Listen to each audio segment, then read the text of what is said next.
In Matthew 24, Christ told us of end time events, a sign of his coming in the end of this world.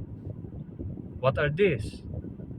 In verse 7, he speaks of wars, famines, pestilences, or just like the pandemic that we have just experienced and still remain a threat to our world until now.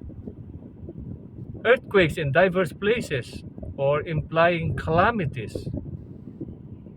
Well, you may say there's nothing new about all this. It all happened in the past. But if we're going to study deeper, we will understand what Christ is trying to tell us here.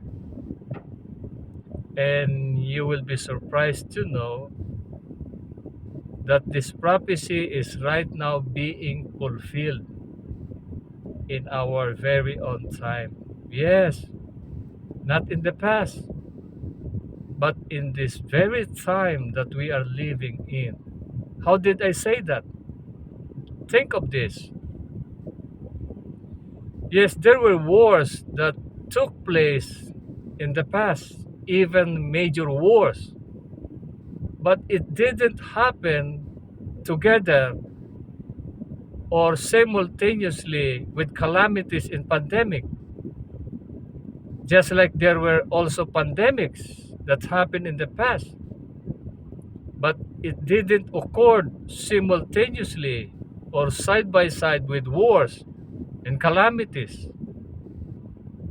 But look at our time now.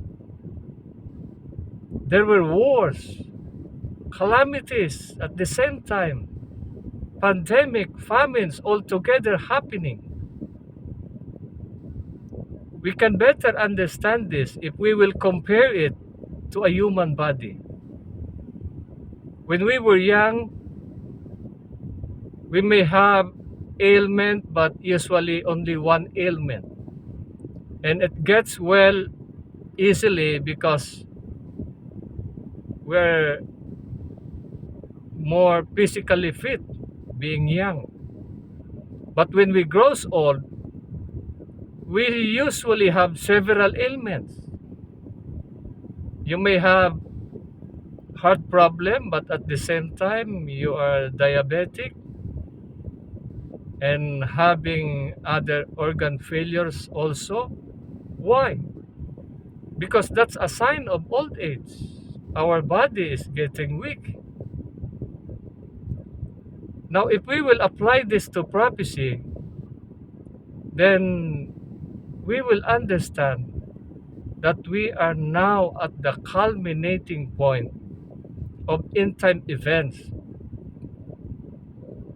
This world that we are living in already entered into what Christ said, the beginning of sorrow. Yes, we are now at the culminating or closing point of end time prophecies.